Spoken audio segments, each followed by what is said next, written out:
So I'm going to have you all mute. And we are going to start Harry Potter. Wait for you guys to mute. All right. So I'll just tell you, the only reason I have you mute is that when we record, if it isn't just my talking, then it like skips over to you guys.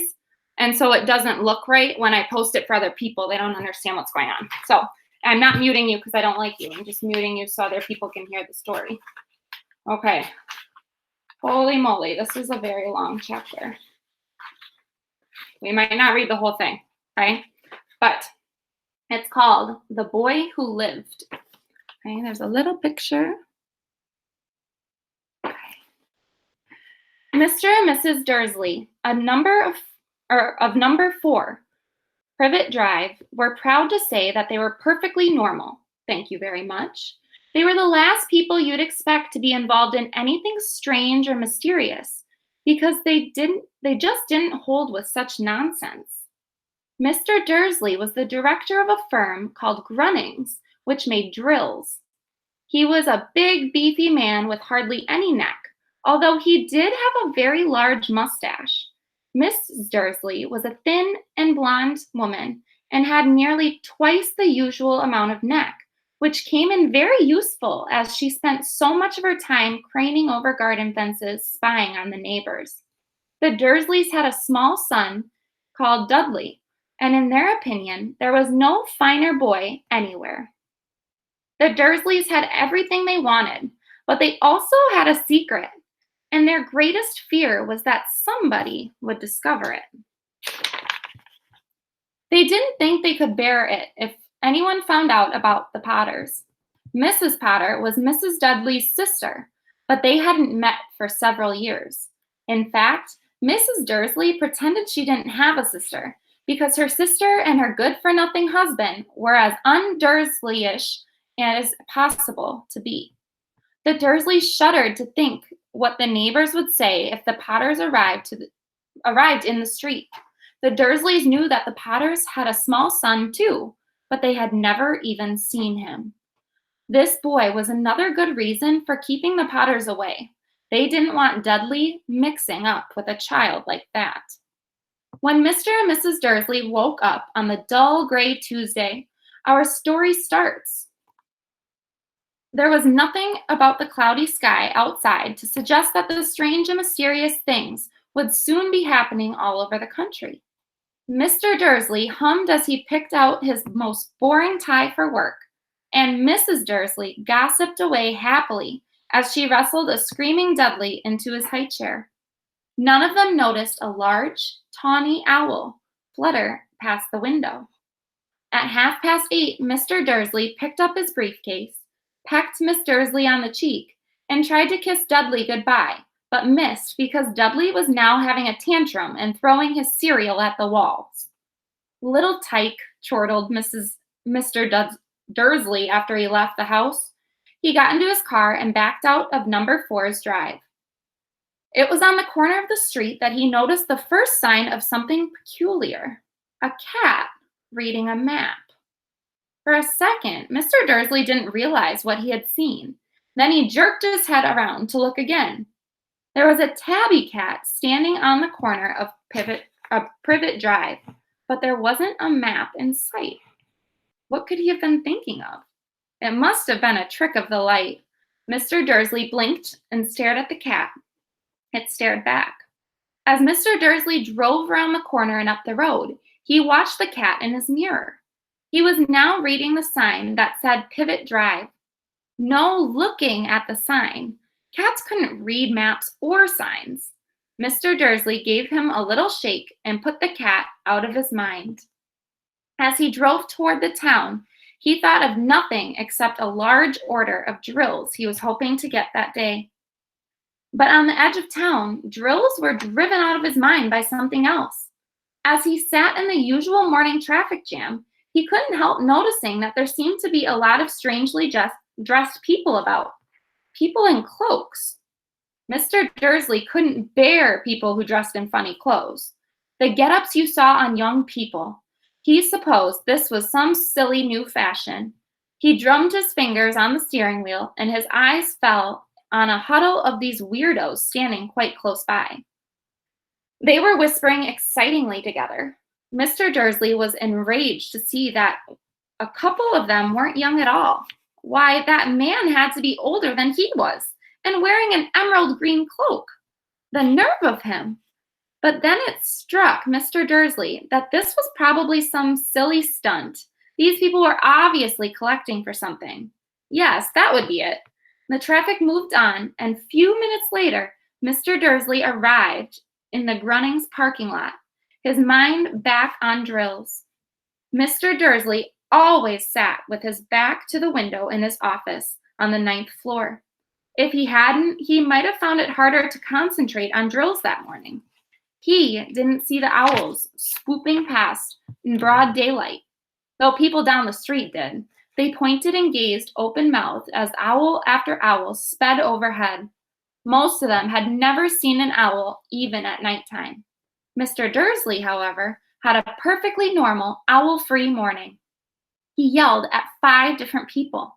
He made several important telephone calls and shouted a bit more. He was in a very good mood until lunchtime, when he thought he'd stretch his legs and walk across the road to buy himself a bun from the bakery. He'd forgotten all about the people in the cloaks until he passed a group of them next to the baker's. He eyed them angrily as he passed. He didn't know why, but they made him uneasy. This bunch were whispering excitingly, too, and he couldn't see a single collecting tin. It was on his way back past them, clutching a large donut in a bag, that he caught a few words of what they were saying. The Potters, that's right, that's what I heard. Yes, their son, Harry. Mr. Dursley stopped dead. Fear flooded him. He looked back at the whispers as if he wanted to say something to him, but thought better of it. He dashed back across the road, hurried up into his office, snapped at his secretary not to disturb him, seized his telephone, and almost finished dialing his home number when he changed his mind. He put the retriever back down and stroked his mustache, thinking, no, he was being stupid. Potter wasn't such an unusual name. He was sure there were lots of Potters who had a son called Harry. Come to think of it, he wasn't even sure his nephew was called Harry. He'd never seen the boy. It might have been Harvey or Harold. There was no point in worrying Mrs. Dursley. She always got so upset at any mention of her sister. He didn't blame her. If he'd had a sister like that, but all the same, those people in cloaks.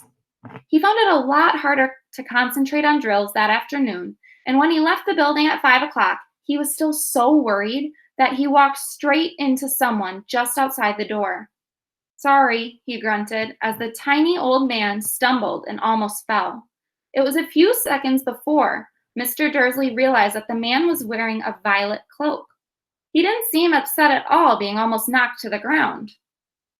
On the contrary, his face split into a wide smile, and he said in a squeaky voice that made a passer-by stare, "Don't be sorry, my dear sir, for nothing could upset me today. Rejoice, for you know who has gone at last.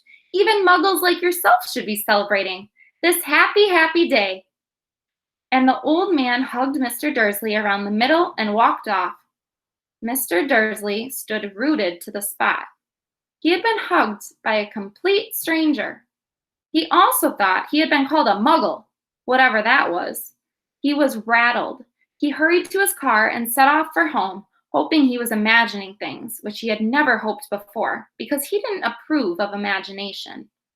As he pulled into the driveway of number 4, the first thing he saw, and it didn't improve his mood, was the tabby cat he had spotted that morning. It was now sitting on his garden wall. He was sure it was the same one. It had the same markings around his eyes. "Shoo!" said Mr. Dursley loudly. The cat didn't move. It just gave him a stern look. Was this normal cat behavior? Mr. Dursley wondered. Trying to pull himself together, he let himself into the house. He was still determined not to mention anything to his wife. Mrs. Dursley had a nice, normal day. She told him over dinner about how Miss Mrs. Next Door's problem with her daughter and how Dudley had learned the new word, won't. Mr. Dursley tried to act normally. When Dudley had been put to bed, he went to the living room in time to catch the last report on the evening news. And this is in quotes, so this is what they're saying on the news. And finally, bird watchers everywhere have reported that the nation's owls have been behaving very unusually today. Although there have been hundreds of sightings of these birds flying. Oh, wait, I skipped a line. Although owls normally hunt at night and are hardly ever seen in daylight, there have been hundreds of sightings of these birds flying in every direction since sunrise. Experts are unable to explain why the owls have suddenly changed their sleeping pattern. The newscaster allowed himself a grin. Most mysterious.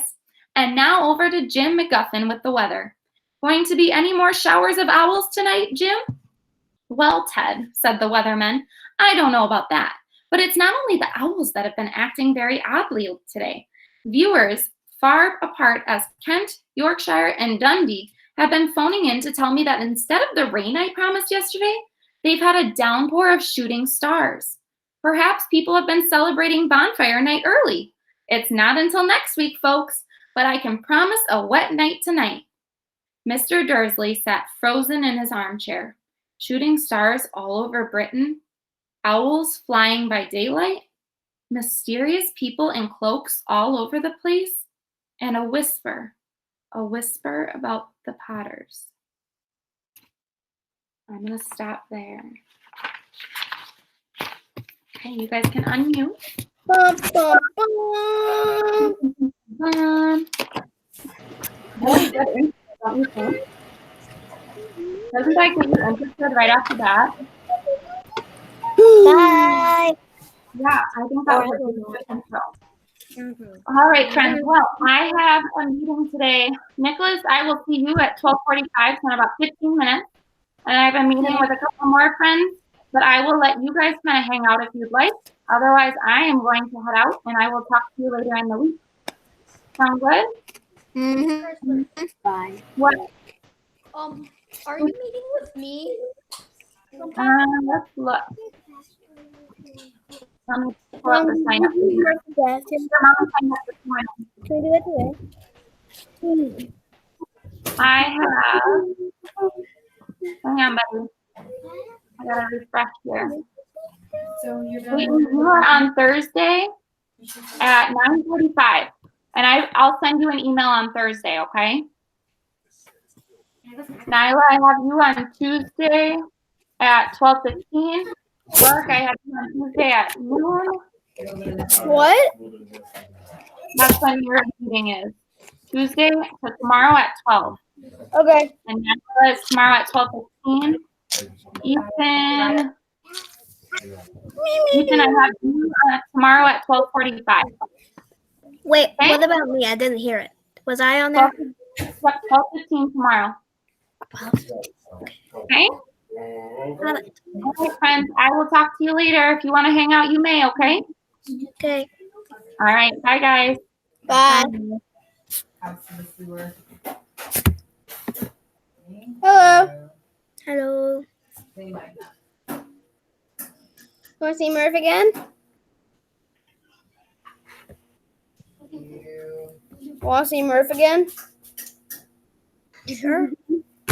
Here he. Wait, Murph. He's like, what?